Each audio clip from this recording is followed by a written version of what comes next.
हाल ही में चाइना ने अरुणाचल प्रदेश के 11 जगहों के नाम मैंडरिन यानी चाइनीज में रख दिए, उन्हें अपना दिखाने के लिए, अरुणाचल प्रदेश पर अपना कब्जा जमाने के लिए। और मोदी सरकार ने इस पर काफी कड़ा रुख अपनाया। न वहां कोई हमारी सीमा में घुस आया है, न ही कोई घुसा हुआ है, न ही हमारी कोई पोस्ट किसी दूसरे के कब्जे में है। अब एडिटर ऐसे काम मत कर यार, पहले तो रेड पड़ेगी और साथ में यूएपीए लगाकर ना तुम्हें और मुझे दोनों चीन भेज दिया जाएगा। लेकिन दिलचस्प बात यह है कि खालिस्तानी झंडे के बारे में जब बात होती है तो यूके और कनाडा के ऑनवॉयज को समन किया जाता है, सरकार लाल आंख दिखाती है, देश संकट में आ जाता है।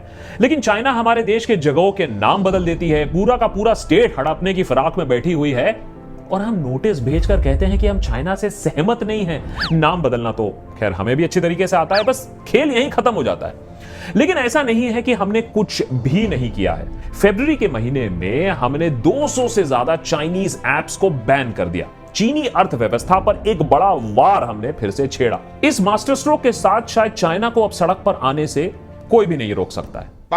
लेकिन एक मिनट, ये ऐप बैन वाली बात सुनकर आपको भी कुछ डेजा वू लग रहा है क्या? The sheer suddenness of the move, the unexpected nature of the move. BGMI नाम की मोबाइल ऐप को हटा दिया गया। तो टिकटॉक के दिन अब भारत में समाप्त हो चुके हैं। चीन की एक कंपनी की गेम PUBG पर कार्रवाई की। India banned 118 Chinese mobile application. देखिए, ऐप्स तो बैन होने भी चाहिए थे, खासकर ये चाइनीज लोन ऐप्स। लेकिन ऐप बैन करने से क्या चीनी सड़क पर आ जाएंगे ये तो पता नहीं, लेकिन चीनी लोग सड़क काफी बना रहे हैं और उनके सड़क हमारे पास आ रहे हैं। मतलब कि हमारे सीमाओं के करीब आ रहे हैं। कई जगहों पर तो ये रोड्स बिल्कुल LAC यानी लाइन ऑफ एक्चुअल कंट्रोल तक आ चुकी हैं।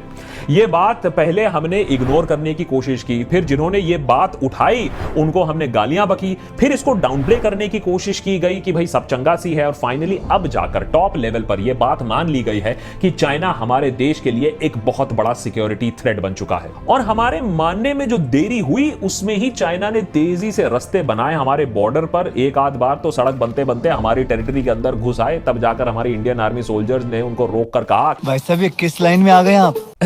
आई एम श्योर कि इतने प्यार से नहीं समझाया होगा। इंडियन आर्मी को भी चीनी का बुरादा निकालना अच्छे से आता है।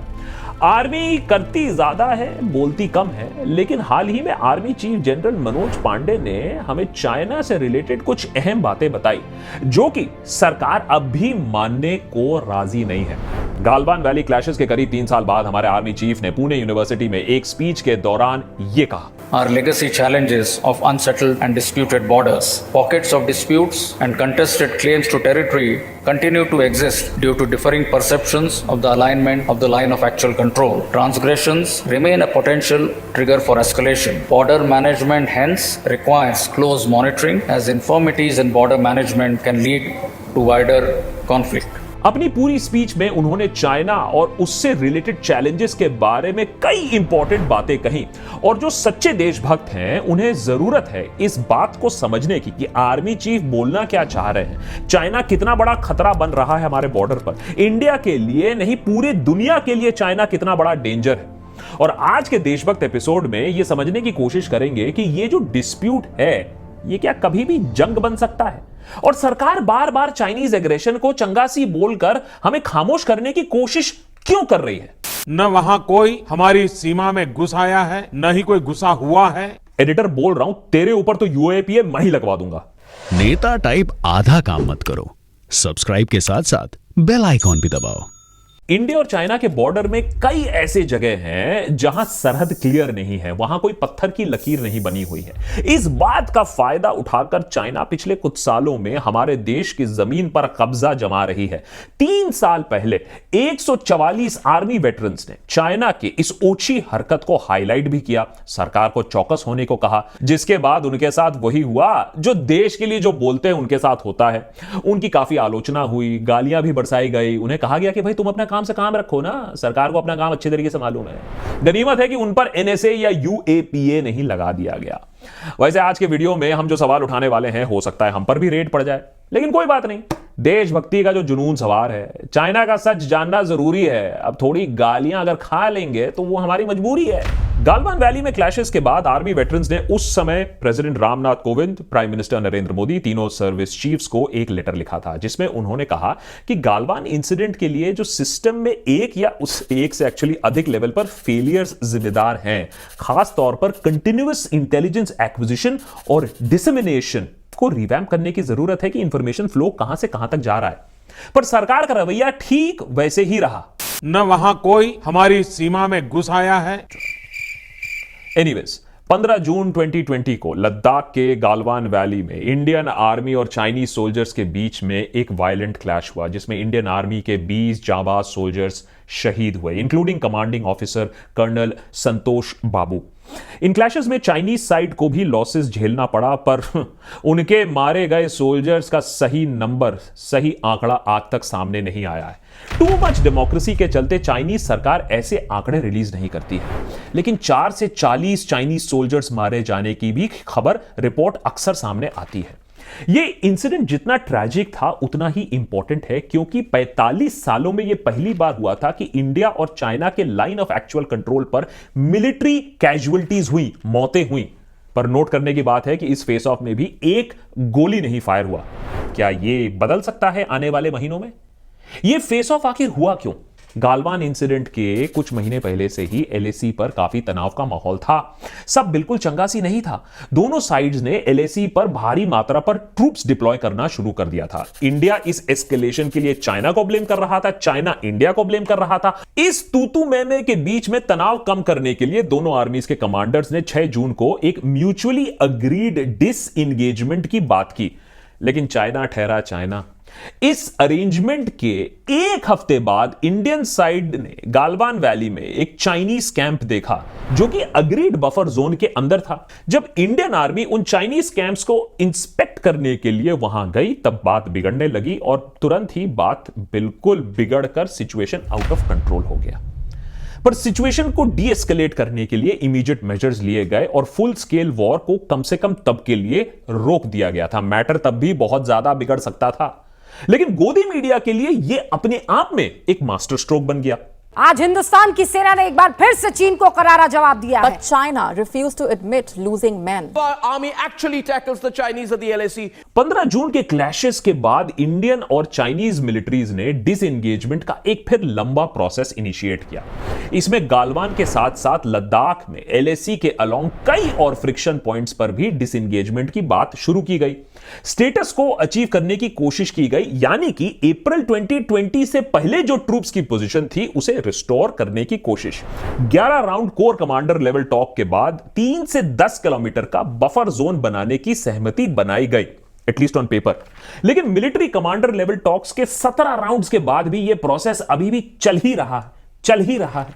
मीनवाइल खुद वहां काम करने वाले एक आईपीएस ऑफिसर की टीम ने अपने रिसर्च पेपर में यह लिखा कि कुल 65 पेट्रोलिंग पॉइंट्स में से 26 पेट्रोलिंग पॉइंट्स इंडिया ऑलरेडी खो चुकी है। चाइना ये टैक्टिक हमेशा इस्तेमाल करती है, धीरे धीरे छोटे पार्सल ऑफ लैंड, कहीं 1 किलोमीटर यहां, कहीं एक पोस्ट यहां, धीरे धीरे खा जाओ।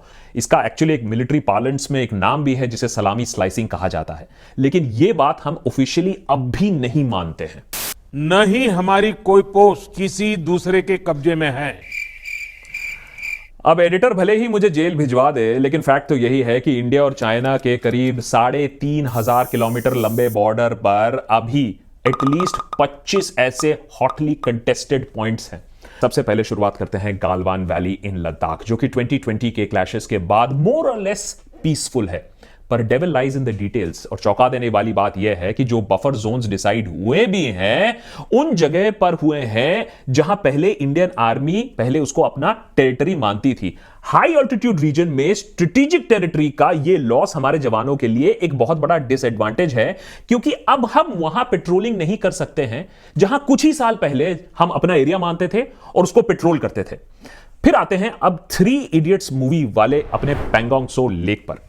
इस आइकॉनिक टूरिस्ट साइट के जो लेक पर फिंगर पॉइंट्स हैं, वो भी काफी इंटेंस डिस्कशन के पार्ट रहे हैं। मामला तब बिगड़ा जब पीएलए ने फिंगर 8 से लेकर फिंगर 4 तक घुसपैठ की, यूनिलैटरली पोजीशन बदलने की कोशिश की। चाइनीज आर्मी ने यहां बंकर्स तक बना दिए और इंडिया को फिंगर 4 के आगे पेट्रोलिंग करने से रोकने की कोशिश की गई। यहां डिसएंगेजमेंट अचीव करना थोड़ा मुश्किल रहा, लेकिन इंडियन आर्मी ने भी सितंबर 2020 में लॉन्च किया ऑपरेशन स्नो लेपर्ड। इसके साथ ही पैंगोंग त्सो के आसपास के कमांडिंग हाइट्स को इंडियन फोर्सेस ने अपने कब्जे में ले लिया। इस स्ट्रेटेजिक अचीवमेंट के बाद चाइना के पास ज्यादा ऑप्शंस बाकी नहीं रहे। कुछ ही महीनों बाद ड्रैगन को पूरे पैंगोंग त्सो के इस फिंगर एरिया से दुम दबाकर पीछे हटना पड़ा। पर किंतु एंड परंतु चाइना की hide your strength wide your time policy को मत भूल जाइएगा।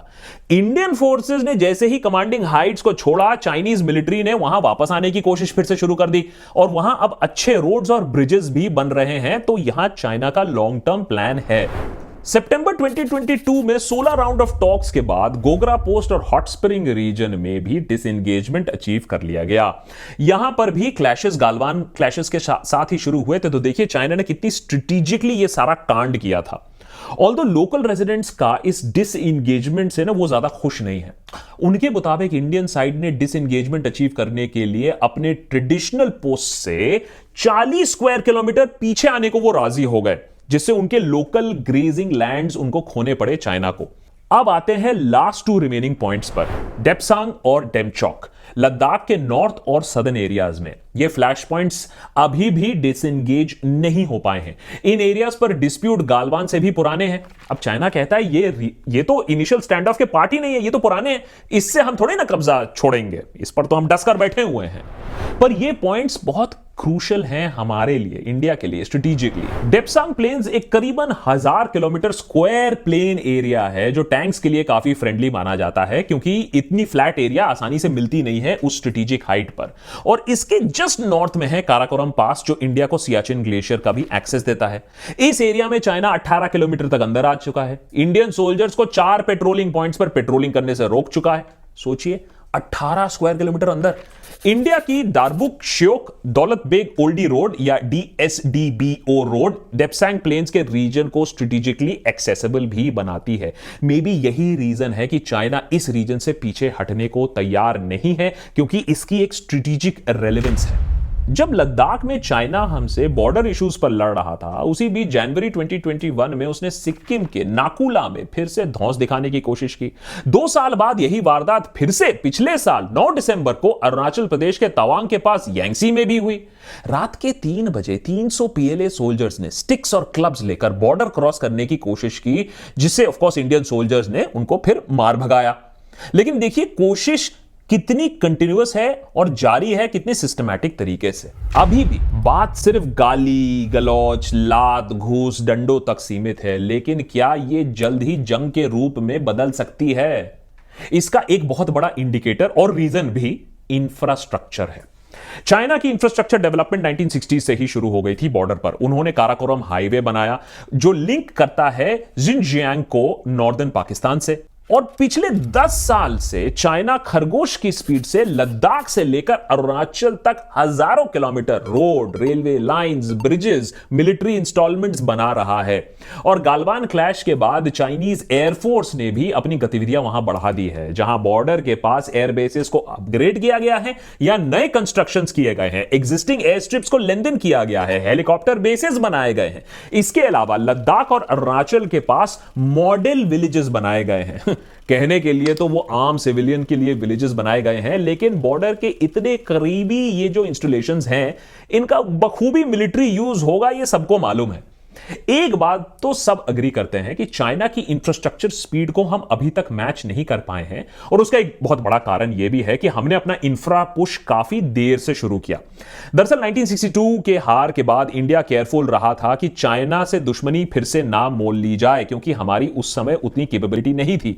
फाइनली 2006 में मनमोहन सिंह सरकार ने 76 बॉर्डर रोड्स बनाने का प्लान बनाया, और पिछले कुछ सालों में यह काम अब तेजी पकड़ रहा है। इनफैक्ट 2022-2023 बजट में BRO यानी बॉर्डर रोड्स ऑर्गेनाइजेशन के लिए कैपिटल आउटले 40% से बढ़ाकर 3,500 करोड़ बनाया गया है, जिसमें स्पेशल फोकस अरुणाचल रीजन को दिया गया है। इंडिया अब मैसिव रोड्स बनाने में लगी तो हुई है, और अरुणाचल फ्रंटियर हाईवे है जो तवांग को सीधा म्यांमार बॉर्डर से जोड़ेगी। सेला टनल जो 13,000 फीट पर बनाई जा रही है तवांग को मेनलैंड से जोड़ेगी, एक बड़ा इंफ्रा बूस्ट भी साबित होगी। लद्दाख में ससोमा सासरला हाईवे बनाया जा रहा है जो कि अभी तक BRO का सबसे टफेस्ट प्रोजेक्ट बताया जा रहा है। पर ये इंडिया चाइना के स्टैंड ऑफ इतने रेगुलरली क्यों हो रहे हैं? ड्रैगन है तो इसका मतलब क्या हमेशा आग उगलती रहेगी क्या? इसका आंसर भी हमें जनरल मनोज पांडे के स्पीच में मिलता है, और वो है differing perceptions of alignment of LAC। यानी LAC को लेकर दोनों देशों में जो समझ है वो काफी अलग है। इंडिया और चाइना के बीच बनी लाइन ऑफ एक्चुअल कंट्रोल दोनों देशों के लिए डी फैक्टो बॉर्डर तो है, लेकिन एक्चुअलिटी में ये लाइन है क्या? इस पर कोई कंसेंसस है क्या? 1962 के वॉर के बाद जब चाइना ने यूनिलैटरल सीजफायर अनाउंस किया था, LAC मोर और लेस उसी ट्रूप पोजीशंस को परपेचुएट करती है, माने उसी को फॉलो करती है कि भैया तब सैनिक कहां थे। इंडिया के अकॉर्डिंग ये लाइन दरअसल मैप पर कुछ पॉइंट्स हैं जिनको मल्टीपल वे से कनेक्ट किया जा सकता है। यही नहीं, दोनों देशों की LAC की जो लेंथ है, माने जो लंबाई है, वो 1-2 नहीं 1400 किलोमीटर से ज्यादा डिफर करती है, अलग अलग है। इतना गलत कैसे हो सकता है भाई? हेंस ये डिफरिंग परसेप्शंस हैं और नतीजा है क्लैशेस। चाइना यही डिफरिंग परसेप्शन को लेकर अपने बॉर्डर्स को एक्सपैंड करने की कोशिश कर रही है, और यह प्रॉब्लम सिर्फ इंडिया के साथ नहीं है, बहुत सारे और देशों और समुंदर में भी चाइना यही कर रही है, अपने बेसिस को बढ़ा रही है। इंडिया चाइना के बाउंड्री डिस्प्यूट आज के नहीं है, और अगर आपके दिमाग ने ऑलरेडी नेहरू को दोषी करार दे दिया है तो आपको यह भी बता देते हैं कि यह नेहरू की गलती ही नहीं है। यह नेहरू से भी इशू उससे भी पुरानी है, इंडिपेंडेंस से भी पुरानी है, ब्रिटिश राज के समय से अगर हम शुरू करें 150-200 साल पुरानी है। Johnson line, treaty of Titalia, Shimla agreement, treaty of Punakha, McMahon line और पता नहीं क्या क्या। Don't get into those maths. अच्छा चलो सिंप्लीफाई कर देते हैं, नेहरू की गलती थी, लेकिन नेहरू की गलती गिनाने से चाइना आज के डेट में पीछे नहीं हटेगी। हां, नेहरू के गलतियों को अगर हम सॉल्व करें, नेहरू के प्रॉब्लम्स को अगर हम सॉल्व करें, अगर हमारे पास पॉलिटिकल विलिंगनेस है, तब शायद कुछ हो सकता है। अब same holds true for Modi ji also. अगर चीन को लाल आंख दिखाने की हिम्मत है, अगर बोल्ड डिसीजंस लेने की हिम्मत है, तो भैया बिल्कुल लीजिए, यही मौका है आपके पास। पूरे दुनिया को दिखा दीजिए कि मोदी है तो मुमकिन है। लेकिन जहां पाकिस्तान की बात आती है, वहां हम हैंडपंप उखाड़ना, सर्जिकल स्ट्राइक करना, अखंड भारत बनाना, यह सब कुछ मुमकिन हो जाता है। लेकिन जहां चाइना की बात आती है, इतना सन्नाटा क्यों है भाई?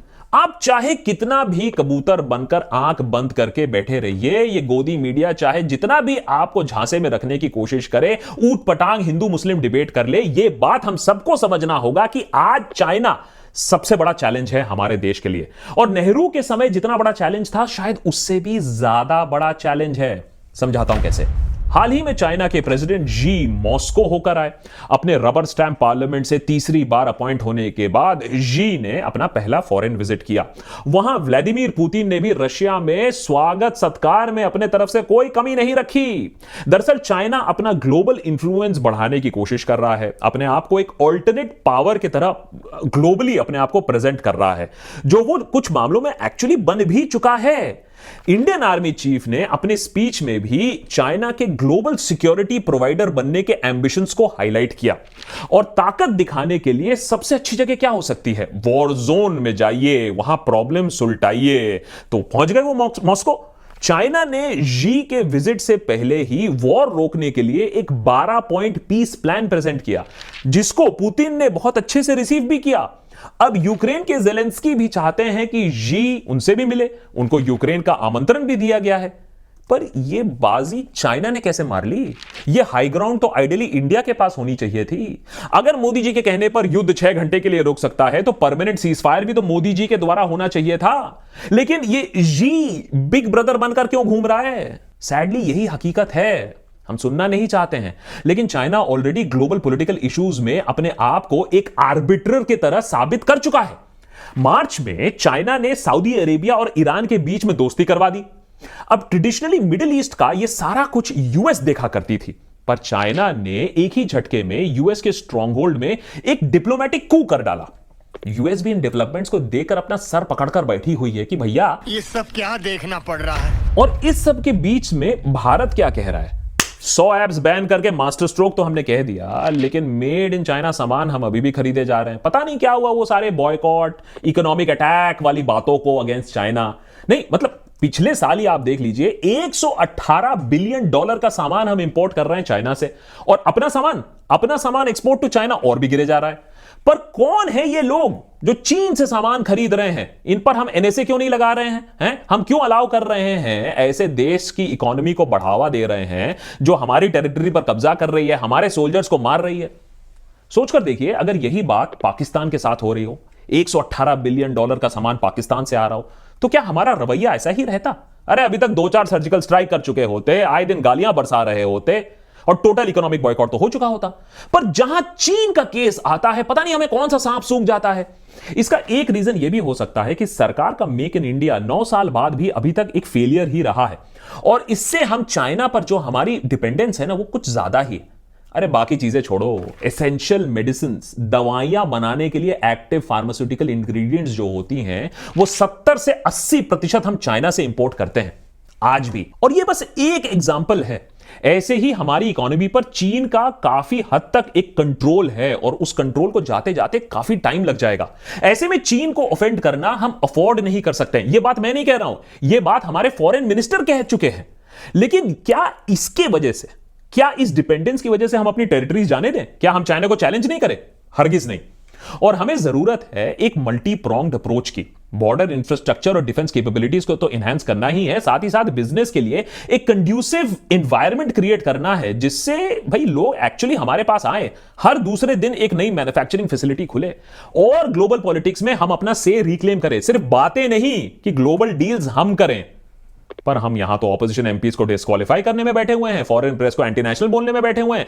थोड़ा बहुत जो टाइम मिलता है हम मुगलों से लड़ाई कर रहे हैं, पता नहीं चाइना से कब लड़ाई करेंगे।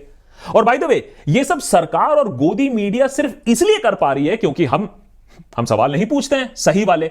हमें रोज नफरत की गोली खिला दी जाती है रात के 9 बजे, हम वो गोली लेते हैं, चुपचाप हम सो जाते हैं। पर जैसा चल रहा है, अगर हम वैसे ही उसको चलने दें तो बहुत जल्द ही ये imagined national security threat real खतरा बन जाएगी। और मैं 20-25 साल की बात नहीं कर रहा हूं, हमारी नेशनल सिक्योरिटी को चीन के कंटिन्यूड इंक्लूजन्स की वजह से मैं आज बोल रहा हूं, आज नेशनल सिक्योरिटी थ्रेट है। और ये थ्रेट दिन ब दिन, ये थ्रेट की घंटी, अलार्म बेल बढ़े ही जा रही है और तेज हो जा रही है। तो भैया मित्रों, जाग लो अब तो कम से कम। चाइना आज हमारे बॉर्डर पर है, आज हमारी इकोनॉमी पर थ्रेट है, यानी मिलिटरीली और इकोनॉमिकली सबसे बड़ा खतरा बनी हुई है। वो हमारी जियोग्राफी बदलने की कोशिश कर रही है, हम सिर्फ हिस्ट्री बदलने पर तुले हुए हैं। इसको बदलना होगा आज। नेता टाइप आधा काम मत करो, सब्सक्राइब के साथ साथ बेल आइकॉन भी दबाओ। Thanks to Adda 24/7 for making this very detailed episode possible. Comment section पे लिख के बताइए यस या नो, इतने लंबे एपिसोड चाहिए कि नहीं चाहिए, क्योंकि मेरे काफी पॉइंट्स क्लियर हुए इस एपिसोड के रिसर्च के दौरान। और अगर आपके गवर्नमेंट रिलेटेड एग्जाम पॉइंट्स आपको अगर क्लियर करने हो तो you can also head to Adda 24/7, जो कि इंडिया का leading government job preparation platform है। Don't forget to use my special Desh 77 code to avail heavy discount of 77%। ये लिमिटेड टाइम ऑफर ही है, लिंक मैंने नीचे डिस्क्रिप्शन बॉक्स पे दिया हुआ है। जरूर डाउनलोड करिए अड्डा 24/7 एंड यूज कोड देश 77। More episodes coming up.